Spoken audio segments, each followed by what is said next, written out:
Paulo escreveu essa carta no final da sua terceira viagem missionária.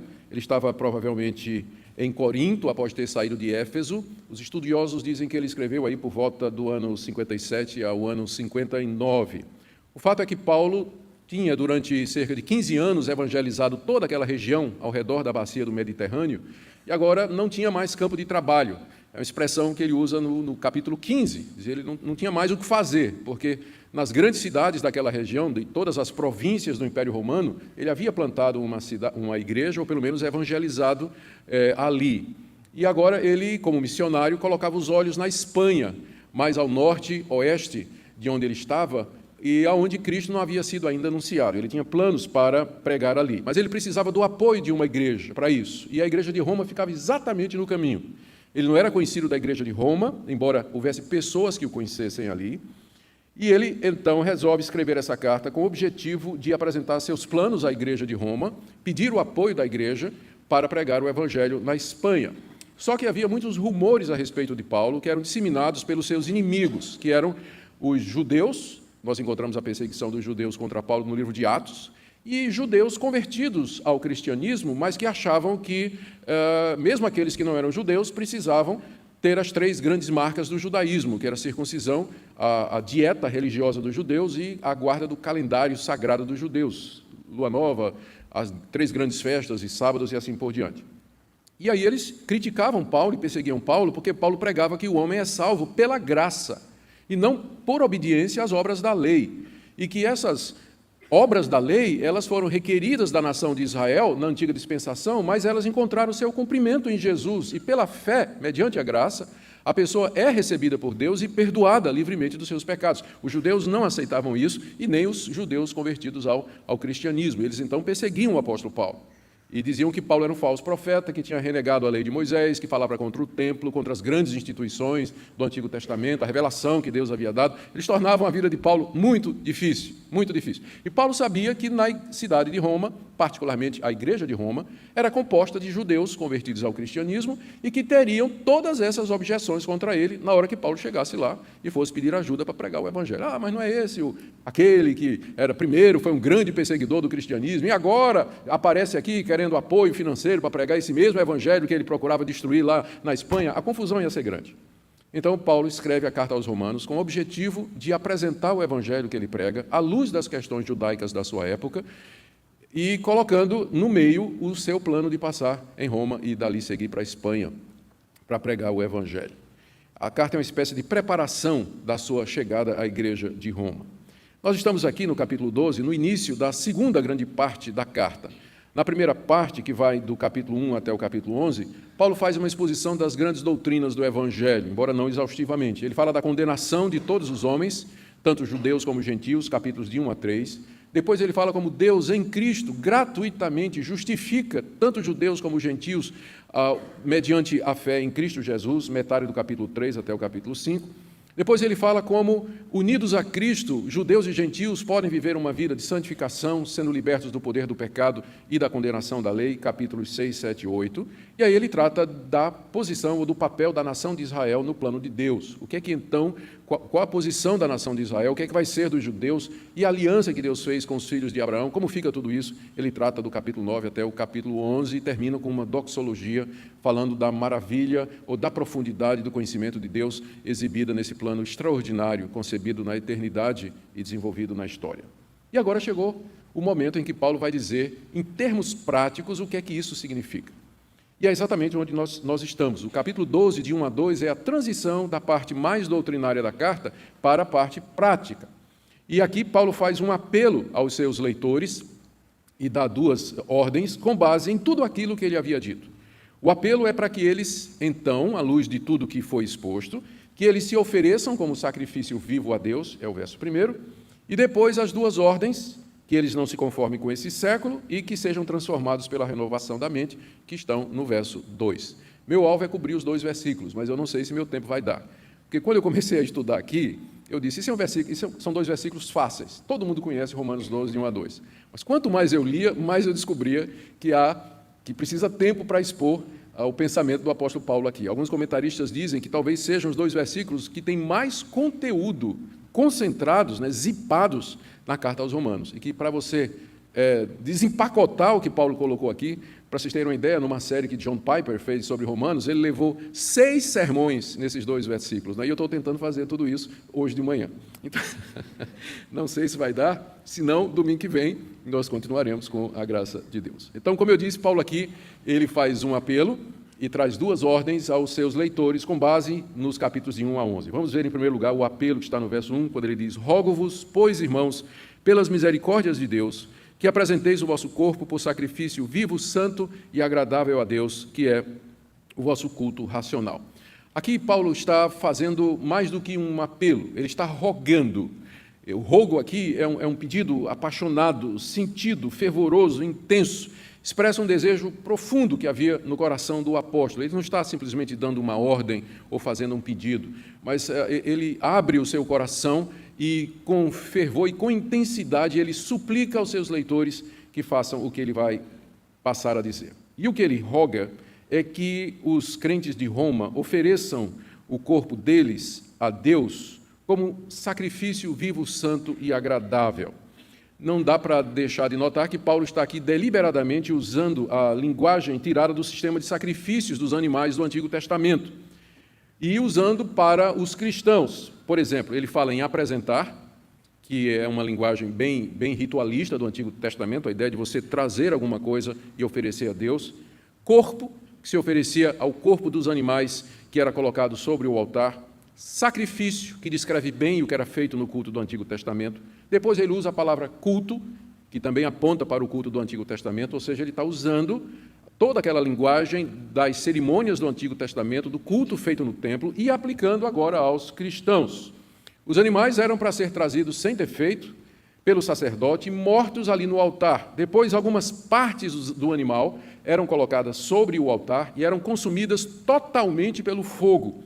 E aquela fumaça das partes queimadas subia até Deus, simbolicamente falando, que sentia o aroma e era um aroma suave a Deus. Assim era feito o culto no templo do Antigo Testamento. Agora, Paulo usa essa figura e, em contraste, diz que os crentes devem apresentar o seu corpo a Deus como sacrifício. A diferença é que os cristãos eles não oferecem mais sacrifícios, mas aqui, na linguagem de Paulo, eles são o sacrifício. Em vez de trazer animais, eles tinham que se oferecer a Deus como sacrifício. E Paulo usa corpo, não é? Apresentem o corpo de vocês, porque corpo aqui significa a pessoa inteira, inclui coração, mente, vontade, consciência, enfim, tudo que nós somos, toda a nossa personalidade. Como nós já dissemos também, o verbo apresentar é o mesmo verbo que era usado para o ato do sacerdote trazer diante de Deus o animal ali no altar, significando uma entrega completa, absoluta. Ou seja, o paralelo é esse: da mesma forma que os animais eram apresentados para serem mortos e completamente consumidos no altar, assim também o cristão deve se entregar a Deus, completamente, sem reservas, voluntariamente. E essa apresentação, Paulo diz aqui, é um sacrifício vivo, porque o cristão não precisa ser sacrificado. Cristo Jesus já fez isso por ele. Cristo já experimentou a morte no altar do Calvário, para que os cristãos agora, sem que tenham que fazer a mesma coisa, se ofereçam a Deus como um sacrifício. Esse sacrifício é a sua entrega, sem reservas, total e absoluta a Deus. Significa viver uma vida numa atitude de entrega, submissão e de total renúncia, como alguém que está sempre disposto, se necessário for, a dar, inclusive, a sua vida pela glória de Deus. É por isso que é chamado sacrifício vivo. É isso que o cristão é. O cristão é um sacrifício vivo. Ou seja, a vida dele é sempre no altar de Deus, e ele está disposto, se necessário for, a se deixar consumir inteiramente para a glória de Deus, se as circunstâncias assim o exigirem. É nesse sentido que é um sacrifício vivo. E santo, porque uma vez santificados pelo sangue de Jesus, purificados pelo sangue de Jesus, também nós somos, igual àquela fumaça, agradáveis a Deus. O nosso sacrifício sobe a Deus em aroma agradável. Agora, o ponto aqui, que vai fazer toda a diferença, é que Paulo diz que isso tem que ser feito pelas misericórdias de Deus. Observe logo o início do versículo. Rogo-vos, pois, irmãos, pelas misericórdias de Deus. Misericórdia é uma demonstração, através de atitudes e de sentimentos, de compaixão, simpatia e ajuda por alguém que geralmente não merece. É chamado de misericórdia. Se a pessoa merece, você está só dando a ela o que ela tem direito. Mas a misericórdia tem a ver com a falta de mérito daquela pessoa ou coisa que vai receber a atitude ou sentimento de misericórdia. E note que Paulo aqui, ele usa no plural, pelas misericórdias de Deus. E a melhor interpretação é que Paulo aqui está se referindo aos atos misericordiosos de Deus para conosco, que ele descreveu nos capítulos de 1 a 11. Entre eles você encontra a eleição soberana, antes da fundação do mundo, a substituição por meio de Jesus Cristo na cruz, pelo seu sangue, a justificação pela fé, mediante a fé pela graça, a adoção de filhos e sermos feitos herdeiros de Deus, a concessão do Espírito Santo como selo e penhor, e a admissão dos gentios à igreja mediante a graça de Deus. Estas são as misericórdias de Deus, são os atos salvadores de Deus na história, que ele fez sem atentar para o nosso mérito, porque nós não temos nenhum, onde graciosamente Deus executou na história a redenção de um povo que ele tinha escolhido e elegido antes da fundação do mundo, através do seu amor soberano. Estas são as misericórdias de Deus. A prova do que eu estou dizendo é a palavra pois. Rogo-vos, pois, o pois aqui remete para o que veio antes. Aí ele resume o que é que veio antes. Pelas misericórdias de Deus, é como se ele dissesse assim, eu peço a vocês, pois, isto é, pelas misericórdias de Deus que eu expliquei nos capítulos de 1 a 11, que vocês agora ofereçam o corpo de vocês como sacrifício vivo, santo e agradável.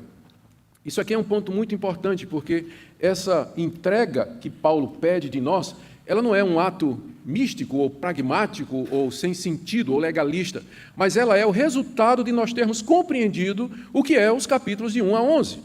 A justificação pela fé, pela graça, a adoção de filhos, o perdão de pecados, a morte de Cristo por nós, todos esses temas que Paulo trata na primeira parte da carta aos Romanos. Uma vez que você entendeu isso aí, e que isso representa as misericórdias de Deus por você, a conclusão óbvia, lógica, é que você faça isso que Paulo está dizendo aqui, que você então, a partir de hoje, a partir de agora, você vai viver como se fosse um sacrifício vivo e agradável e santo diante de Deus. Você vai viver no altar de Deus, entregue a Ele, completamente. É por isso que Paulo explica essa atitude no final do verso 2, dizendo assim, que é o vosso culto racional. Isso tudo que ele falou aqui, ele explica dizendo, isso aqui é o culto racional de vocês. A primeira decisão que a gente tem que fazer aqui é se Paulo está falando do culto público, como esse aqui, ou da nossa vida como culto, no dia a dia. Eu opto pela primeira opção, já que o contraste é com o culto do Antigo Testamento. Não quer dizer que não vai ter implicações para a vida diária, dia a dia. Vai ter no verso 2. Mas eu creio que culto aqui, ele está pensando no culto público, já que o contraste é o culto do Antigo Testamento, quando os animais eram oferecidos em culto público, diante do povo de Deus, com todos aqueles rituais. Em contraste àquele culto do Antigo Testamento, com todas as suas características que eu já mencionei, Paulo diz que o apresentar do nosso corpo a ele é o que ele chama de um culto racional. E aqui, mais uma vez, nós vamos ter que fazer uma outra escolha também, porque a palavra racional, no grego, é de onde vem a nossa palavra lógica. E significa alguma coisa que é o resultado de um processo mental, do entendimento, do conhecimento. Por isso, já que é feito com a mente, a tradução poderia ser também culto espiritual, que é a tradução, por exemplo, da NVI, e a tradução da maioria das traduções americanas. Em vez de traduzir culto racional, que dá a ideia de um culto assim muito intelectual, não é? Que o pessoal não gosta. O culto é muito intelectual, tem muita doutrina. Não é bem isso que Paulo está falando. Quando ele diz culto racional, ele está dizendo um culto que é resultado de você ter entendido tudo aquilo que foi dito antes e que, portanto, é apresentado com coerência. É o resultado de você ter compreendido as misericórdias de Deus por você. E, consequentemente, ele também é um culto espiritual, em contraste com o culto do Antigo Testamento, que era baseado em externalidades, formalidades, rituais, animais mortos. Nós não fazemos nada disso, como cristãos agora. Nosso culto ele é em espírito e em verdade, exatamente porque nós compreendemos que aquele culto do Antigo Testamento ele tinha um símbolo, ele tinha uma figura que era Cristo. Uma vez Cristo tendo cumprido tudo aquilo que era prefigurado, nós agora, pela fé, nós podemos nos apresentar a Deus, e isso é o que Paulo chama de culto racional. É um culto simples, sem representações e cerimônias, sem ser baseados em externalidades, mas feito em espírito e em verdade por pessoas que compreenderam o que Deus fez por elas no Antigo Testamento. Aliás, nos atos salvadores de Deus registrado na Bíblia. É nesse culto que nós entregamos, no culto nós então nos entregamos completamente a Deus, através da adoração, dos cânticos, dos hinos, dos louvores, ouvimos a palavra de Deus, recebemos a palavra de Deus e dali saímos prontos para servir a Deus, que é agora o verso 2, que vai na sequência, ele expande isso aí. Eu disse que Paulo aqui, ele faz um pedido e dá duas ordens, não é? O primeiro pedido é esse: com base nas misericórdias de Deus, que foram descritas nos capítulos de 1 a 11, nós devemos nos apresentar a Deus como se fôssemos um sacrifício, só que um sacrifício vivo, não morto como aqueles animais. E que isso é o nosso culto racional, ou seja, no culto que nós oferecemos a Deus, nós entregamos a Ele, vez após vez, toda vez que nos reunimos. Culto é entrega. Nesse sentido, nós podemos dizer isso. Culto é aquele momento que, publicamente, junto com os irmãos, você renova o seu compromisso com Deus, diz: Deus, eis-me aqui, eu entendo as tuas misericórdias, eu ouvi a tua palavra, eu cantei esses hinos, eu ouvi as orações, eu pertenço completamente ao Senhor mediante Jesus, e minha vida está aqui completamente ao teu serviço. Aí vem as duas ordens que Paulo coloca aqui. Eu estou falando de pedido e ordem, é mais uma divisão didática, porque na prática o pedido de Paulo é uma ordem, né? Não tem muito como a gente fugir, não. Mas é apenas para seguir uma estrutura mais didática. Paulo aqui, no verso 2, ele não somente está expandindo o sentido do verso anterior, mas ele acrescenta 2 pontos. O primeiro é, verso 2, não vos conformeis com este século. E o segundo é, transformai-vos pela renovação da vossa mente. Esse culto racional de que eu falei, que é a entrega em culto de nosso corpo, significando nosso ser como um todo, a Deus como sacrifício vivo, se expressa na prática em 2 atitudes. E aí sim, nós vamos falar de culto agora como sendo vida diária, não é? O dia a dia. Quais são as 2 atitudes, então, que expressam o nosso culto racional? No culto nós nos entregamos a Deus, tudo bem. Mas como é que isso funciona no dia a dia? Então, está aqui o verso 2. Primeiro, não se conforme com esse século. E segundo, seja transformado pela renovação da sua mente. Vamos, então, ver cada uma destas 2 orientações. A primeira delas, Paulo diz: não vos conformeis com este século. Conformar é uma palavra interessante na língua grega. Significa entrar no esquema. Entrar no esquema. Significa, então, você espremer-se, ou usando uma figura mais comum, você espremer-se para caber numa forma. Você sabe quando você vai no sapateiro e acha aquele sapato lindo, mas que não tem exatamente o seu número, o número é um pouquinho menor, e você espreme o seu pé ali, para poder caber. É essa palavra que ele está usando aqui. Não se conforme, não deixe que o mundo molde, seja um molde onde você vai colocar a sua vida. Não se conforme. A palavra conformar tem a palavra forma dentro, né? Conformeis. A palavra forma está lá dentro. Então a ideia é que o mundo é uma forma e que ela forma, ela molda a vida das pessoas. E Paulo está dizendo para não deixar isso acontecer, não se conforme com esse mundo. Ou como a NVI traduziu, não se amolde à maneira de viver das pessoas desse mundo. Então, essa ordem, primeiro, é de não conformismo. A vida cristã começa em culto, nós reconhecemos as misericórdias de Deus e agora vamos para a prática. Na prática significa que nós somos diferentes da maneira de viver dessas pessoas que não conhecem as misericórdias de Deus, que não foram alcançadas pela graça de Deus, que não receberam a misericórdia de Deus. A palavra século, que ele diz aqui, não vos conformeis com esse século, na verdade, poderia ser traduzida como mundo. E mundo aqui é aquele sistema de valores das pessoas que não conhecem a Deus.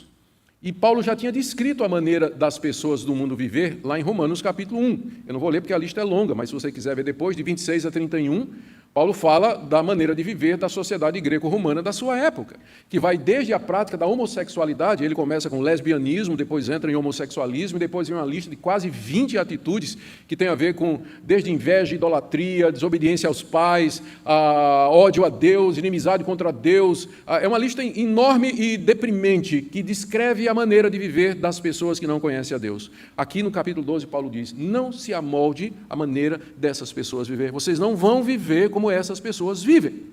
Se vocês já entenderam as misericórdias de Deus, o pois aí é importante, né? Rogo-vos, pois. Se vocês já entenderam as misericórdias de Deus, vocês não podem viver dessa maneira. O sentido, então, é esse: não formem e não moldem a sua maneira de viver, a sua maneira de pensar e de agir de acordo com os valores, práticas e padrões desse mundo. Isso, na prática, significa você recusar, fugir, rejeitar, dizer não a todo tipo de comportamento que seja contra a palavra de Deus, que seja contra aquilo que é agradável, vivo e santo para com o nosso Deus.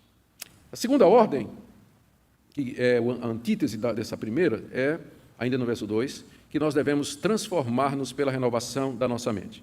A frase toda é essa: não vos conformeis com este século, que agora a gente já sabe o que é, mas, em vez de deixar que o mundo molde nossa maneira de pensar e viver, transformai-vos pela renovação da vossa mente. Ou seja, em vez de viver como as pessoas desse mundo vivem, os cristãos deveriam transformar-se. E, mais uma vez, nós estamos diante de uma palavra muito bonita. A palavra transformar é uma palavra que, literalmente, de onde vem a nossa palavra metamorfose. É aquilo que acontece com um casulo, e ele muda, e ele vira uma borboleta. Então, nós chamamos esse processo de metamorfose. Essa palavra metamorfose é a palavra grega que aparece aqui, e que foi traduzida como transformar-se.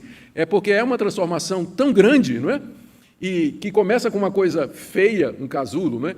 E termina numa coisa bonita, que é provavelmente a melhor palavra que Paulo poderia usar para descrever aquele processo pelo qual os cristãos devem passar a sua vida toda, do pior para o melhor, sendo metamorfoseados. É a mesma palavra que os evangelistas usam para dizer o que aconteceu com Jesus no Monte da Transfiguração. E diz lá, e foi transfigurado diante deles. Lembra do texto? Que a aparência de Jesus mudou? É a mesma palavra que aparece lá, é a mesma palavra que aparece aqui. Em vez de nós nos amoldarmos ao mundo, vivermos de acordo com os padrões desse mundo, Paulo diz, você tem que se transformar, passar diariamente por um processo de metamorfose, em que você vai deixar esses valores nos quais um dia você viveu, e você vai ser mais e mais semelhante a Jesus Cristo, com base em quem as misericórdias de Deus que você conhece se manifestaram. Ou seja, é um processo constante, diário, de transformação tão profunda que é uma metamorfose. É uma metamorfose. De que maneira, você pode dizer, pastor, isso é complicado, é muito difícil, né? As pessoas não mudam ou mudam com dificuldade, de fato é, mas não é impossível. Veja, Paulo aqui diz de que maneira essa mudança, essa transformação constante da nossa vida, ela vai ser operada. Final do verso 2, meados do verso 2, ele diz, transformai-vos pela renovação da vossa mente. Eis aqui a maneira pela qual nós passamos por esse processo de mudança diária, é pela renovação da nossa mente. Mente aqui é a maneira de nós pensarmos, é o nosso entendimento, como nós entendemos as coisas, e renovar a mente é diariamente reorientar a sua maneira de pensar. Antes, você pensava como um descrente, como as pessoas desse mundo que não conhecem a Deus, mas agora você vê, você entende, interpreta o mundo e age a partir de uma visão de mundo de Deus, da realidade da vida, que é baseada nas misericórdias de Deus. Essa renovação da mente é o ponto-chave de tudo que Paulo está falando aqui. Se não houver, e note o contato com o culto racional, né? Ele fala culto racional, e agora no verso 2 ele fala renovação da mente. Eu estou enfatizando isso porque é muito comum nos dias de hoje, especialmente dentro de alguns movimentos evangélicos, querer denegrir ou diminuir o papel da mente e do entendimento no culto cristão e na vida cristã. E o foco sendo em emoções, em experiências, em sentimentos, visões, revelações. Quando o tempo todo, lendo a Bíblia, isso aqui é só uma amostra, você vê a ênfase que o apóstolo Paulo dá em você entender, você conhecer um culto que seja racional e uma vida que seja mudada pela renovação da mente. Então, não podemos excluir o entendimento, a participação da mente no nosso cristianismo, quer seja no nosso culto, quer seja na nossa maneira de viver. A renovação da mente, então, seria diariamente você realinhar a sua maneira de pensar com a maneira de Deus pensar. E através dessa renovação diária, a sua vida vai ser transformada. Se você não se convencer, você não vai mudar de atitude. Não adianta. Uma pessoa que é convencida contra a sua vontade, ela continua tendo a mesma opinião de antes. Ela tem que ser persuadida, você tem que renovar a mente, você tem que pensar como cristão. E aí, as suas atitudes, sua maneira de viver, serão atitudes cristãs. Mas enquanto a sua mente não for renovada, ou seja, reorientada para pensar tendo Deus como referencial, você pode ser crente no coração, mas a sua mente ainda é pagã. Eu pensei em trazer alguns exemplos aqui de como funciona isso. Por exemplo, no trânsito. Melhor exemplo que podia ter, né, pastor? Trânsito. Está no trânsito, de repente o cidadão vem pela faixa do ônibus, o trânsito está parado, você estava ali parado atrás de um caminhão, aí de repente vem um cidadão, você olha pelo espelho e 8 carros atrás, o cara sai, entra na fila exclusiva do ônibus, vem e embica na sua frente. Né? A primeira reação nossa certamente não é, ó Deus, abençoa essa pessoa. Com certeza não é a primeira reação. Então você se sente assim, não é? Estimulado para... Né? Aí você aproxima o seu carro mais ainda da traseira do caminhão, para não deixar o cara entrar. Né? Não é por amor ao trânsito, é porque você está com raiva do cara, vai fazer isso. Né? E aí é naquele momento que você se lembra das palavras do Senhor. Amados, não vos vingueis a vós mesmos. Não vos vingueis a vós mesmos. Vença o mal com o bem. Deixa ele entrar na sua frente. Então, esse processo, você lembra, você reorienta a sua mente e o resultado vai ser uma outra atitude. Ou, por exemplo, no casamento. De repente, você, a sua esposa fez algo, isso nunca acontece, de repente a sua esposa fez alguma coisa que você não concorda, né? Ou alguma coisa errada, e você ficou com raiva, sua primeira reação, aí você lembra daquela passagem que diz, maridos, não trateis a vossa esposa com amargura. Aí você segura, você reorienta sua mente, diz, eu não vou tratar minha esposa com amargura. Vou chegar e vou conversar com ela. Ou então, nas mídias sociais. Eita, mídia social. E, de repente, começa a chegar naqueles grupos de WhatsApp e tudo mais, aqueles memes, aquelas fotos, aquelas coisas e tudo mais, aí você se lembra do que está escrito em Filipenses, tudo que é verdadeiro, respeitável, justo, puro, amável, de boa fama, seja isso que ocupe o vosso pensamento. Aí você bloqueia já um monte de gente. Maravilha, não é? Você reorientou sua mente. Você está pensando como cristão. Está pensando como Deus pensa, está vendo como Deus vê. Então, essa renovação diária da sua mente é que vai ser a base para a transformação da sua vida. Você vai agora se portar como crente. E é isso, na prática, a expressão do culto racional, do culto que nós prestamos a Deus. Para terminar, o objetivo, Paulo diz aqui, que o objetivo dessa transformação pela renovação da nossa mente é, final do verso 2, para que experimenteis qual seja a boa, agradável e perfeita vontade de Deus. Ou seja, quando a nossa mente é realinhada para pensarmos conforme Deus pensa, nós podemos, então, experimentar a boa vontade dEle. É claro que, mais uma vez, nós temos que fazer uma decisão aqui. O que é a vontade de Deus? Porque a expressão vontade de Deus, quando ela aparece na Bíblia, ela se refere geralmente a duas coisas. Aquela vontade de Deus que foi revelada na Escritura, por exemplo, Paulo escreve aos Tessalonicenses, essa é a vontade de Deus, a vossa santificação. Então, ninguém precisa perguntar a Deus se no namoro, por exemplo, pode transar com o namorado ou pode viver com uma pessoa antes de casar. Não precisa perguntar, porque Deus já disse, a vontade de Deus é a vossa santificação, que vocês tenham os seus corpos em pureza e em santidade. Então, não é a vontade secreta de Deus, é o plano que Ele tem para cada pessoa. Então, essa é a vontade pública de Deus, que está na Escritura. Você não precisa pedir que Deus lhe mostre a respeito disso. Mas existe também a vontade secreta de Deus, que são os planos que Ele tem para mim individualmente, com quem eu vou casar, onde eu vou morar, qual vai ser a minha profissão, em que escola eu vou estudar, se vou para a esquerda, se vou para a direita. Então, e essa é o que a gente chama da providência. Então, a providência de Deus, geralmente, ela é oculta, e a gente só sabe quando ela acontece. Então, qual dos dois Paulo está falando aqui? Para que experimenteis qual seja a vontade de Deus,